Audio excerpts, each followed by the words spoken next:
अस्सलामुअलैकुम कना कना लाइवनो लाइट पूरे लाक्चरे मैती पांगल मैम गोवारी नापतंग सानरम सी एसी सु थाजले मकोल ची ngangradi haibu ngamloi ko ngambodi ngamloi karega di mic hapli somda mic hapli mina ngampham di thokte ko sangle onda ba ninim ni sukhra live ta fatina comments laude ba mayam ko su onda ba ado pura laksri mayam ko damakta paw khar important or ba update khar jo jikte kari karno oinri se iran amasung israel लांसी माइके मेरी देगी Israel की तरफ तक हाउरमनी सेंगना है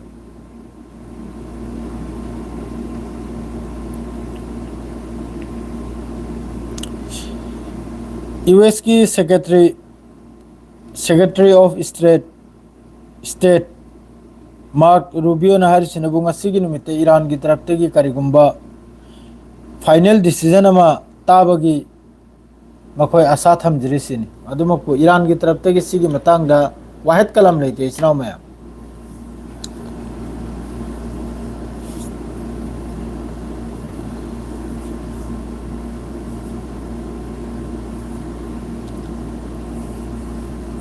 अहिंग नोंगयाइदा America की तरफ तक स्ट्रेट ऑफ हॉर्मुज ता मफम अनीम द ईरान की पोर्ट्स अनीम द यूएस की तरफ तक बॉम्बिंग तौबगी पाउसु लाई अल जजीरा दा अहन अहन बु पाउनी को से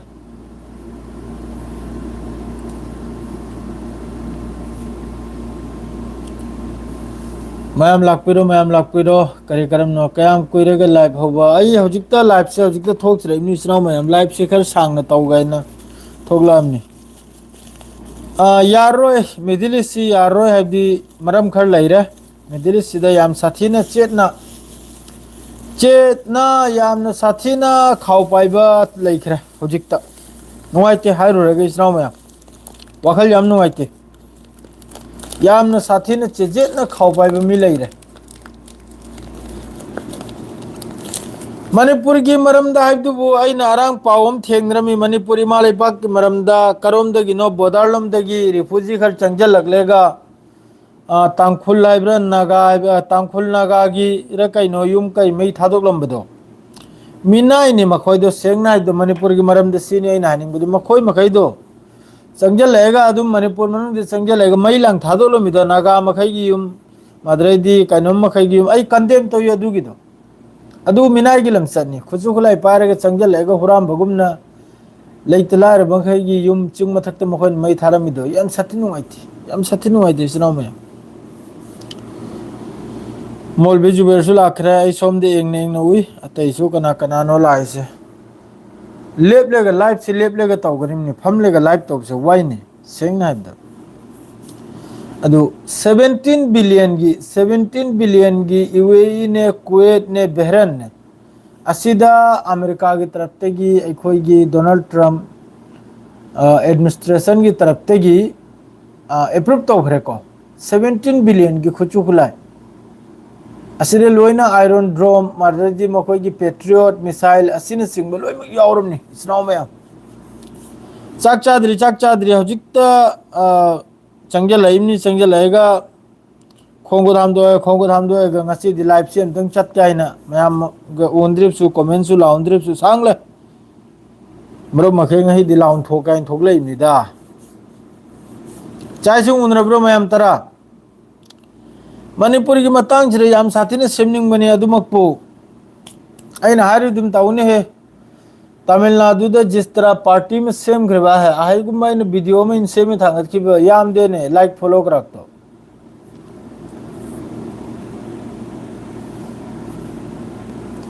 मणिपुर की दमक इन वीडियो में सेम न थांग क्या पार्टी में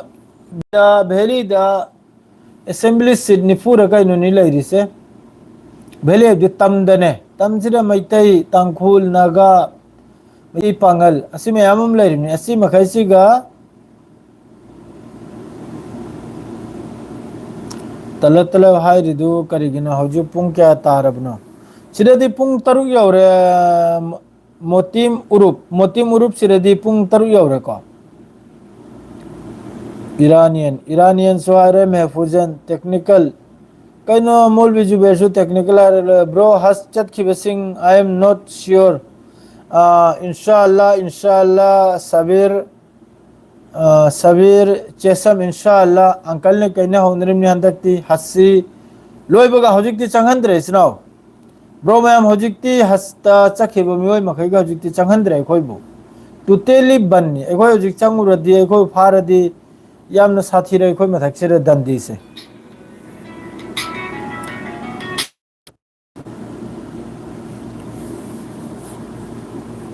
मी लोइमक फुद्रिङैदा इरान इजराइल अमा मगी लानसि तौद्रिङैदा इरुप इमानब से आना फुदो येथेपना फरनी मारदा ई वाखलदा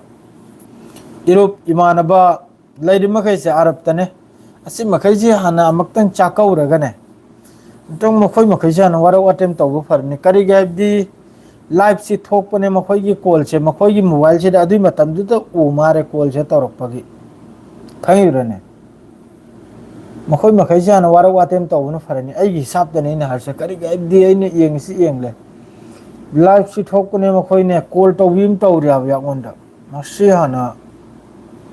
मसी हाना मक्तंग करीम तौरनी अदो हजु पॉइंट से लागे इसनाव मैम वारी सांगना ले कांदे मैम सु लाक्सरे ओजा गुरु मदरे मरु मतंग लोइने लाक्सरे ईरान अमसुंग अमेरिका हजु पूरा टेंशन दनी लान सिदी नहलमक हौरुरे ईरान की तरफ तगी मैम खंगिदुनी ईरान की तरफ तगी यूए की मथक्ता लेप्तबी म कापचलुरे असिना मरम ओरेगा अदुदगी दिल हाइने लाकपसिना अरांग अमक्का अमेरिका की तरफ तगी ईरान की फुजेरा हरिबा Abu Dhabi United Arab Emirates की पोर्ट सिदा ईरान की ऑयल टैंकर की मथक्ता इजराइल की तरफ तगी लांसी तौरुने अतैसु लैको पॉइंट अतैसु वारी नुंगाई नुंगाई लै पाउ नुंगाई दोरनी मैम यार मखै वीडियो से शेयर तौरमु अदुगा यार मै मादरे सब्सक्राइब लाइक कमेंट फजब जब पाउ मयाम अम लै कोक सब्जेक्ट थबुक सुरैमने अदुरे तौरुबै मतुंगदा ईरान की तरफ तगी कपचल थिंजल्ले मक्का ऑयल टैंकर दुदे लांसी तौरमनिना इजराइल की तरफ तगी ईरान की तरफ तगी सो कापचल थिंजले मखोय की तरफ हौजिक सिदा लोइमुक्तेना मखोयना 14 पॉइंट हाइरि से असि कापचल थिंजने खिबै मतुंगदा ईरान की तरफ ते हाइ खरे करिगुंबा तुंगनाव ईरान की मथक्ता लान तौरप तारगदे अदुगी मुतोर जवाब पीने मुतोर जवाब पुदी पीखरबनि ईरान करदि मोहगी डिस्ट्रॉयर ममाइसु थुगाइरे मखवांगसु येथेकले ममाइसु थुगाइरे दि मागी ममाइसु तोइरिमनि ममांगलोम थोंबदा अद्रेदी मखवांग है दिमागी मयाइरोम थंबसे आ मथुल्लोम दुसु नतबा ममाई दे मकोकते हितम कुमथ्रगा अद्रोसु थोमजल्ले ईरान की तरफ तगी फता 1 मिसाइल ना अमेरिका नो से एक्सेप्ट तौरनि मखोयगी अदुगुंबा डिस्ट्रॉयर ईरान की चपेत्ता लाखराने ईरान की मखुत्ते चलखराने ईरान की ड्रोन की मखुत्ता ईरान की मिसाइल की मखुत्ता अदुरगी शांति ने होजु फाव अदुरगी बस हुंदोक हुंजिन तौनरी अदुगा यूएन दसु चाइना अमसुंग रशिया की हजिक एखोय करि हाइने मई की परीक्षा नि खंगिब्राने मई की परीक्षा दिबु पूरा ईरान की दमकत मखोयजी मई सि नेत प्र नेत्र सिनाबा मई सि नेत खरे मखोय मई नेत लेगा यूएस अमसुंग बहरन अनि सिनि ओखिद्रिसे एखोय ग थांगनबद मसा म लेरिसे असिनि ओखिद्रिसे इमाइ पि हाइफम तो हम लेते सनाव मया सीधी पाव नते मया मदुम सु खंगबि हरो सीधी अदुम एखोय नै नरिमनिको अखोय अदुम नै नरिमनि मथंग मथंग पाव मखै से खंगेदना जो डिटेल्स हौजिक फौगी जो लाई मखै दो असिदा मक्का वारी गुमना सारा मगुमना सारा अंतदि हाइबिरकनु खंगिब्राने असिदा लोकेन हौजि ओखिद्रिसि यूनाइटेड अरब अमीरात ने बहरन ने अनिसिना कम तौरबदे यूएन दा मक्का ईरान की अगेंस्ट वाफम से पुखले अमेरिका ने थौगतलेगा स्ट्रेट ऑफ हॉर्मुज से हांगलबे असिदा अरब पुन मक्सु अमेरिका को सपोर्ट तो तौदु यादे करिगा दि मखोय मखैगी सु जहाज अमा मसे स्ट्रेट ऑफ हॉर्मुज त 15 लेरिमनाबा अखोय की जुया पल्लिमनि खंगिब्राने इसनाव मया अदुना सी मखैजी लौथोकपगी दमकता स्ट्रेट ऑफ हॉर्मुज से हांगलबेगी दमकता अमेरिका को सपोर्ट तौरुनाबा सपोर्ट तौदना पूरा कोफोंदु वा मखै पूर्वगी मतुंगदा चाइना लेरी माद्रेदी रशिया लेरी मखोयना बिटो हाइब्रा कनो अदु तौजलकपदगी बाय थिना हलकपै मतुंगदा हौजिक अइना ट्विटर दा मखोयगी क्लेश रिपोर्ट हाइना ट्विटर हैंडल अम लेयाबने असिदा अमेरिका न मोन पामली मखैसे अमेरिका की ख्वाहिश मखैसे ईरान गा दिल सिगी दमकते करिनो मखोयना हर साइड दा ईरान सी न्यूक्लियर वेपन सारोय हाइना थाजहलुसिनी गारंटी दे हेंदोक्तना अमेरिका अमसुंग इजराइल बु थाजहलबा ईरान सी न्यूक्लियर वेपन सारोय हाइना अमेरिका की पॉइंट यावरिमनिसे एक नंबर दुई नंबर दा ईरान दा लैरिबा यूरेनियम इन्वेस्टमेंट तौबदु अदु अमेरिका दा पिथोरकपा यूरेनियम इन्वेस्टमेंट तौदना लैरिदो अमेरिका दा पिथोरकपा अदुगी मथंगदा अमक्का अमेरिका नाहरसिनबु ईरान की हजिकी यूरेनियम इन्वेस्टमेंट तौरिबो मफम अहुम से फुर्दो नतांस इस्फान हरसे असि पूरा थुगाइबा मपाना साधना थमरमिना असि पूरा थुगाइबा चपमान हलखिबा अदुदे इन्वेस्टमेंट तौरिमनिदना असि मखैसे अदुगा अखोई हजिकी इंटरनेशनल एटॉमिक एनर्जी है करियाई नाफित अम लेबनी अदुबु संजललेगा एंगल थिहलबा ईरान से न्यूक्लियर वेपन सादरे सारे अदु तौरे अता तौरे बिना शर्ता स्ट्रेट ऑफ हॉर्मुज हांगबा असि डोनाल्ड ट्रम्प की शर्तनी मयाम यारदी यारे है उ मयाम ने यारदी ईरान से सोयनम की यागदौरिमनी अईगी व्यूअर्स मखैने सिगी वाफम सी याबतारगदी ईरान सु यारे असि मखैसी अमेरिका की अपाम्बनी अहामबदा पूरा डिस्ट्रॉय तौबा मखोई न्यूक्लियर फैसिलिटी पुनमक अहुम से मेन अहुम से अदुगा यूरेनियम दु पिथोकपा इन्वेस्टमेंट तौदबा सही कुलफाउबा सुबलेंग लेंग दबी ईरान सिना इन्वेस्टमेंट अमभाव तौदबा नंगी कारेन नंगी तुरेन अदुगी नंगना इलेक्ट्रिक सेमगनी अमा सेमगना अदुगी अमेरिका की तरफ तगी मसा अमा सारगा पिबीबा मखोइना हजिक इलेक्ट्रिक अमा सेमगी ईरान दा अदुगुंबगी अमा मखोइगी मित्येंगदा मखोइगी तंबाकता सारगा पिबीबा अतै मखैदुसु लोइन लौजलक थुगाई खाई ईरान की हजिक होन लौरीसे सीनी मखोई मेन पॉइंट से असिदे ईरान ने यारकनीरो असिदनी नैनरीसे हजिक ईरान की हजिक न्यूक्लियर से ईरान की यूरेनियम सिदनी हजिक अमेरिका अमसुंग ईरान के सुम लौना खरीसे असिदे ईरान ने सिरसु यारो अदुगा स्ट्रेट ऑफ हॉर्मुज ता हजिक ईरान की फुल कंट्रोल ने दुई नंबर दा हजिक साउथ कोरिया की जहाज अमदा टैक्स लहवे फाजल खोचल है ईरान की तरफ तगी अटैक तौरखे तौरखेन थोइदो ईरान न क्लियर ईरान की ख़त्म अल अंबिया अमसुंग ईरान की नेवी की तरफ तगी साउथ कोरिया के अदुकुंबा जहाज तुगी मथक्ता ईरान की तरफ तगी अटैक तौखिबा लान तौखिबा लैते है सेंगदोरखरम प्रेस टीवीदा ईरान की तरफ तगी अदुगा लोइनना हजिक कम तौरे हैबदा गजादने हजिक गजादसु इजराइल मनुंगदसु मियोय अहुम हमसु फाबगी वानी अदुगा गजादसु याम साथेने लान तौबगी वानी दुई नंबर दा तीन नंबर दा लेबनान दा गजादा माद्रेदी लेबनान की हिजबुल्लाह की तरफ तगी मखोई की टारगेट तराहुम थोयमसु अदुदा हिजबुल्लाह की तरफ तगी लान तौखिबगी पाउसु लैको प्रेस टीवी दा हजु फाउगी देने पारंबदा पाउसे तो पथोकौदे अदों पोए मक्तंग मयाम गी दमक्ता मरुप मखैगी मतंगदा अमक्तंग दी एंगलेगा मयाम दा खंगंजरमगे को करिनो हाइरिस है प्रेस टीवी दा हजु फाउगी स्पेन दा यामना चावना ईरान की सपोर्ट गजा की सपोर्ट यामना चावना अखोगी प्रोटेस्ट तौरिको स्पेन से दने गजा की सपोर्ट ने स्पेन से हजु प्रोटेस्ट तौरिसे हजिक मिनट 43 ममांग दा पावम कनुम तौरगले अपडेट होरगले प्रेस टीवी दा ईरान की अराक्ची अब्बास अराक्ची ने हर सिनबु ईरान से मीगी यूएस की कनुम दा पेसारदा अमसुंग यूएस ना हजिक जिस तरह यूएस अमसुंग इजराइल की पेसारदा सिसफायर तौरोइसिनी अदुगा ईरान की तरफ तक सु वायलेशन तौरोइसिनी सिसफायर के हजु फाउदी सिसफायर दा लेरिमनि दन असिगी वायलेशन सु ईरान की तरफ तक तौरोइसिनी तो हजु फाउगी सिगी पॉइंट मखै सिदनी हजिक नैनरी से मदरदी अतै हजिक मुतल तलब सुम ईरान के तौनरमेगा अमेरिका की सपोर्ट से अदुम ला अब यूके वगैरह अतै वगैरह सि मखै से लोइन ईरान हजु फाउदा सपोर्ट तौरई लान हौबगु मने बॉय बैड बॉय ऑफिशियल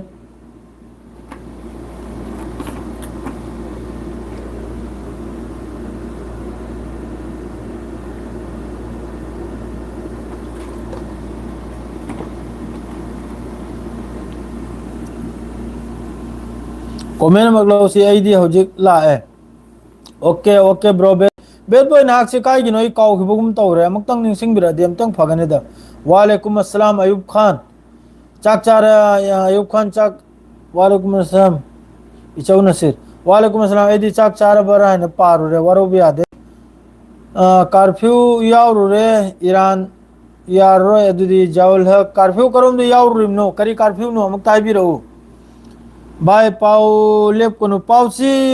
मोल भी जुबेर हजू फाव दी से भाव हक्तनी को पाव लाइसे अतः अतः दी aku बता पाव से हम भाव लागते हजू फाव की 43 मिनट की नहीं अना कनम तर से माद्रे दी ईरान की मखोई की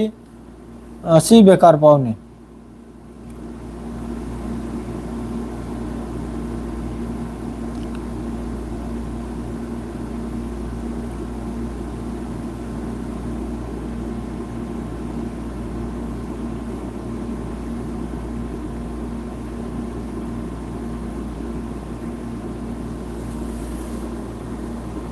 पाव मखै से अतै पाव मरु ओइबा पाव से लेते मरु ओइबा पाव लडे ने सोयदम कि मथम मथम पिरा कनाबने मरु ओइबा पाव से लागते करे गयादि हौजिक सु ए नरी अनिमक से हौजिक सु पूरा लान की फिफम दनी अयुक अम ताव नरु रे हौजिक अम का ईरान की मफम अनिहुम दनी अमेरिका न लोटना एयर स्ट्राइक अमसुंग अटैक तौरमिसे असिदा मखोई की अपल बाहाइबु इरा अमेरिका की अपल बाहाइबु सोमदा सऊदी अरब ओइगरा माद्रेदी कतर ओइगरा असि मखैसिना ओमान वगैरह असी मखैसिना मखोई की एयर स्पेस अमसुंग मखोई की जमीन से पीबदा पूरा मना तौखरे खारिज तौखरे रिजेक्ट तौखरे अमेरिका न नोलमले सऊदी अरब ता माद्रेदी कतर दा ओमान दा मखोई की जमीन से स्ट्रेट ऑफ हॉर्मुज सिरे यामना साउना लान तौबगी दमक तो मखोई की जमीन से पीबी वाइना अदुदा रिजेक्ट तौखिबदगी मखोई की माइ थीबो ओइग्रम डोनाल्ड ट्रम्प की याम साथीने माइ थीग्रम एनी टाइम दे साउना हजु फावो स्ट्रेट ऑफ हॉर्मुज तनी को लान तौनरी से ईरान की मथक तौरप लेते ईरान की पोर्ट मखैदनी ईरान की अखोई जहाज थांफम अदरैदी ईरान की अखोई दीप है खंगदना आइसलैंड मचा मचा लेरिसे समंदर की मयाइदा मचा मचा जमीन लेरिसे असिगी मथक्तनी अमेरिका की तरफ तक स्ट्राइक तौर से कर गया ईरान की मनुंग तेहरान दे स्ट्राइक तौरप ओरगदी सोयदमकी ईरान की तरफ तक सो इजराइल अमसुंग अमेरिका की सोमद लेरिबो बेस मखैसिदा स्ट्राइक से तौरकना सिगी मनुंग लोमुक्ते है अखोना ताबदा खजितंग याकप पाव हाइबो कुवेत अमसुंग कइनोमदा बहरेन दा 17 बिलियन की इंटरसेप्टर द चिंगना अतोप अतोपा खुचु खुलाई मतेंग तौरपसे सी यामना तलतलब सी अमेरिका की तरफ तगी खोंग से चाउजल इमनाबा ईरान की मथक से Chowna लानम तौबगी फिफमदा assume हाइनर mega नोंगमाक्त Chowna माइकेमरी दगी Iran की मथक से लान से तौरपगी फिफमदनी अदुमक वेस्टर्न ईरान वगैरह ईस्टर्न वगैरह लोइमक्ता हौजिक प्रेस टीवी दायरे सिनबु मखोइगी एयर डिफेंस सिस्टम से लोइन एक्टिव निसिनी ब्रो माइचुम्बा मोइनाबा माइपोम्बा करीवानर से अब्दुर्रहमान कंखान हरि मारे इचौना से ईरान की दमक अखोई दुआ तौजरी ईरान की नते हौजी मादे हसलांग लाइबा ते ते मयाम पुनमके दमकते दुआ तौबियो इसना अदो बॉय माइचुम्बा अब्दुर्रहमान खान ब्लॉक तौबगी मतम से नक्सल खरमारे इताव नंगबु करी हाइनिंग मनो दुरी हाइरक्तरेगा दुम इबतार अदि माने येंग बतारे वालेकुम अस्सलाम पाव याम नुंगाई थैंक यू ब्रो येंग बताए करेगा दी पाव इंपोर्टेंट होइबो पाव मखैदु थोलक्तरेगा मयामदा दुम पाव ने लाउदन लेबदिसो लेनिंग दि सेंग हाइदा मयाम गुसु मतम लैरिमनी वर्क लैरिमनी लोइमक्की लैरिमनी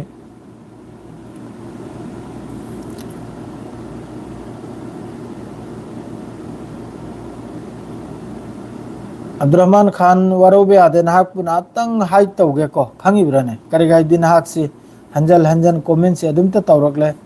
अदुना वरोबिगनु वरोबिब तौबिगनु मैतै पांगल की मथक्ता खंगिब्रने नंग खजितंग अमंबगी देश ते चतन लैरुरो खरनी खक्तंगी आज तक कुंबा जी न्यूज कुंबा येंगना लैरुरो खंगेदना अदुबु हेल्ब लेते कलकत्ता दा तौरिसने करिनो वेस्ट बंगाल दा तौरिसने कइनो सरकार फाव पाइद्रिंगदा फुदे येथेकनदना थुगा येखाइनदना करीनो सरकार सिने तौरिसि ज्ञानम तादे सेंगनाइद करीनो सरकार फाव पाइद्रिंगदा सुयाम जुलुम तौबसिबु